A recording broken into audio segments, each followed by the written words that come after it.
আমরা বাংলাদেশে সম্প্রতি দেখেছি যে বাংলাদেশের একজন রাজনীতিবিদ নাম ফজলুর রহমান, কিশোরগঞ্জে বাড়ি, আপনারা দেখেছেন।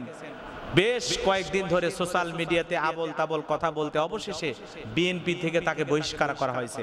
এই ফজলুর রহমানকে নিয়ে সোশ্যাল মিডিয়াতে অনেক আলোচনা, অনেকেই তার বাসার সামনে যায় বলতেছেন ফতে ফজু তুই রাজাকার, তুই রাজাকার, অনেকভাবে কথা বলতেছেন। আমরা যতটুকু শুনতে পেরেছি এই ফজলুর রহমান ছিল একজন মুক্তিযোদ্ধা, তাকে সম্মান দিয়ে অনেকে কথা বলার জন্য বলতেছেন। কিন্তু আমরা বলতে চাই বিগত বছরগুলোতে ফ্যাসিস্ট আওয়ামী লীগের সময় অসংখ্য মুক্তিযোদ্ধাকে অপমান করা হয়েছে, প্রকাশ্যে অনেক মুক্তিযোদ্ধাকে থাপ্পড় মারা হয়েছে, অনেকের গলায় জুতার মালা পরিয়ে অসংখ্য মানুষকে অপমান করা হয়েছে, সাংবাদিককে অপমান করা হয়েছে, শিক্ষককে অপমান করা হয়েছে, আলেমদেরকে অপমান করা হয়েছে। শুধু কি তাই, মুক্তিযোদ্ধাদেরকে অপমান করা হয়েছে বিগত সরকারগুলোতে, তখন কেউ কথা বলে নাই। আজকে যখন ফজলুর রহমানের বিরুদ্ধে কিছু কথা সোশ্যাল মিডিয়াতে এই যুগের তরুণেরা যখন বলতেছেন যে আবল তাবল কথা বলার কারণে জুলাই আন্দোলনকে তিনি বলতেছেন যে একটা কালো অধ্যায়, একটা কালো শক্তি এই জুলাই আন্দোলনের নেতৃত্ব দিয়েছে বলে জামাত শিবিরকে তিনি ট্যাগ লাগানোর চেষ্টা করেছেন। আমরা বলতে চাই এই গণ অভ্যুত্থানে জুলাইয়ের আন্দোলন নিয়ে ফজলুর রহমান যে আজে বাজে কথা সোশ্যাল মিডিয়াতে ছড়াইতেছেন, এর কারণে এই ব্যক্তির শাস্তি হওয়া উচিত। তিনি আবল তাবল কথা কেন বলবেন? যা ইচ্ছা তাই বলবেন। বৃদ্ধ মানুষ আবল তাবল বক্তৃতা দেন, বারবার তিনি অকাত্য ভাষায় মাদ্রাসাকে আলেমদেরকে নিয়ে নানান ধরনের কুচ্চারটনা করেন। এক সময় তিনি নারীদেরকে বলে, আমি মা বোনদের কাছে অনুরোধ করব কোনো আলেমকে, কোনো হাফিজকে পেটে ধারণ করবেন না, কোনো আলেমের বাচ্চা গর্ভে নেবেন না। যেই ব্যক্তি আলেমদেরকে নিয়ে, ইসলামকে নিয়ে এই ধরনের কুরুচিপূর্ণ মন্তব্য করতে পারে, এমন মানুষের এই দুনিয়াতে শাস্তি হবে, আখিরাতে শাস্তি হবে। আলেম বিদ্বেষীরা কখনো ভালো মানুষ হতে পারে না। সে মুক্তিযোদ্ধা করেছে, এই জায়গা আমরা শ্রদ্ধা করি, সে জাতির শ্রেষ্ঠ সন্তান। কিন্তু তার ইদানিং যে আচার আচরণ, কথাবার্তা, চালচলনে যেটা প্রকাশ পেয়েছে, সে আসলে মানুষ নাই, সে মানসিকভাবে পাগল হয়ে গেছে। বাংলাদেশ থেকে আওয়ামী লীগের বিদায় হওয়ার কারণে, এই জুলাই ছাত্র আন্দোলনের মাধ্যমে আওয়ামী লীগের বিদায় হওয়ার কারণে সবচেয়ে ব্যতীত হয়েছেন এই ফজলুর রহমান। তার ভাষা, তার শব্দ চায়, তার কথাবার্তা শুনে মনে হয় হাসিনার খালাতো ভাই এই ফজলুর রহমান। আওয়ামী লীগ বিদায় হওয়ার কারণে এই ব্যক্তি খুশি হতে পারে নাই। এই জন্য আমরা বলতে চাই এই ফজলুর রহমানকে দল থেকে বহিষ্কার করার কারণে আমরা বিএনপির ভাইদেরকে ধন্যবাদ জানাই। যে এরকম পাগল ছাগল দিয়ে একটা দল চলতে পারে না, এরকম পাগল ছাগল কখনো আগামীর পার্লামেন্টে এই দেশের নেতৃত্ব দিতে পারে না। ছাত্ররা এই ফজলুর রহমানের ছবিতে জুতা মারতেছেন, আপনি মুক্তিযোদ্ধা, আপনার ভাষা এরকম উল্টাপাল্টা কেন হবে? আজকে জুতার বাড়ি খাচ্ছেন আপনার কারণে। আপনি যেভাবে কথাবার্তা বলেছেন, উল্টাপাল্টা কথা বলেছেন, এই কারণেই সমাজের মানুষ আজকে আপনাকে লাঞ্ছিত করতেছে, আপনার ছবিতে জুতার বাড়ি দেওয়ার সাহস পাইতেছে। এর পিছনে এক নাম্বার আপনি নিজেই দায়ী। এই জন্য বলবো এখনো সময় আছে, তওবা করে ফিরে আসেন। অতীতের বক্তব্যের জন্য ভুল স্বীকার করে জাতির কাছে প্রকাশ্যে আপনার ক্ষমা চাওয়া উচিত। এইবার তার স্ত্রী চিন্তা করে, মেয়েটা আমার একটু বড় হয়ে গেছে, কি সুন্দর একটু একটু কথা বলতে পারে, বাবা বাবা বলে যদি একবার বুকে জড়িয়ে ধরে তাহলে আর কখনো বলবে নাই মেয়েটাকে হত্যা করো। বাবা হিসাবে মেয়েটার মায়ায় পড়ে যাবে। যত্ন করে মেয়েটার নাম রাখছে জামিলা, দেখতে বড় সুন্দর ছিল। এইবার তখন ডেকে বলে, স্বামী আপনার কাছে সত্য একটা গোপন হয়ে গেছে, আমি কোনো ছেলে সন্তান জন্মগ্রহণ করি নাই, আমার পেট থেকে দুনিয়াতে কোনো ছেলে সন্তান আসে নাই। যেই মেয়েটাকে গেটের বাড়িতে ঢোকার সময় যে মেয়েটা দরজা আপনাকে আব্বু বলে জড়িয়ে ধরেছে, ওই মেয়েটাকে আমি জন্ম দিয়েছি।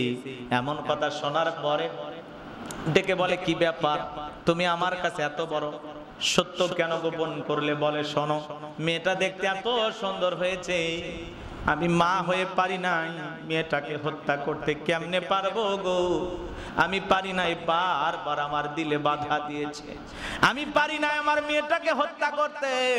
স্বামী রাগান্বিত হয়ে গেল। মেয়েটা যখন কাছে আসলো, আব্বু আব্বু বলে জড়িয়ে ধরে, মনে তো মানে না, কিন্তু অন্তরের ভিতরে শয়তান এসে নফসে বারবার ধোঁকা দেয়। মেয়েটা যতই সুন্দর হোক, বড় হলে বিয়ে দিলে অন্য কারো ঘরে যাবে, এটা তারা লজ্জা মনে করত, এটা তারা সহ্য করতো না। যে আমার বাড়ির মেয়ে আর একটা ছেলের বাড়িতে যা সংসার করবে, এটা তারা বিবিকে বাধা দিত, এটা তারা মেনে নিতে পারতো না। এইবার স্ত্রীকে বলে, বিবি রে, মেয়েটাকে একটু সাজাইয়া দাও। মেয়েটাকে সাজায় দিল, দিয়ে বলে কই নিয়ে যাবা? বলে একটু দাওয়াত খাওয়ার জন্য বাহিরে যাব, মেয়েটাকে নিয়ে ঘুরতে যাব। এই কথা বলে মেয়েটাকে নিয়ে চলে গেলেন। গোপনে আগে একটা ব্যাগের ভিতরে কোদাল তুলে রাখছে।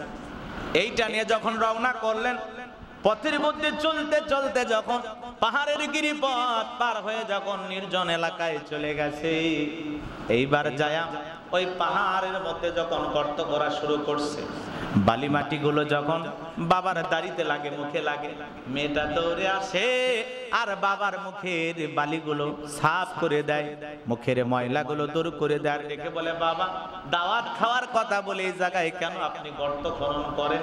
দাওয়াতের বাড়িতে কখন যাবেন? এত কষ্ট কেন করতেছেন? আব্বু আব্বু বলে আসে আর বাবার মুখের ধুলি বালিগুলো পরিষ্কার করে দেয়।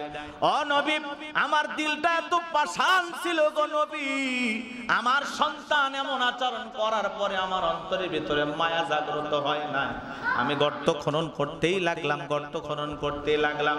গর্ত খনন করা যখন শেষ হয়ে গেল, মেয়েটা যখন আমার কাছে আসে আর ডেকে বলে, আব্বু, এই জায়গায় কেন আপনি গর্ত খনন করেন? কি হয়েছে? দাওয়াতের বাড়িতে কি যাবেন না?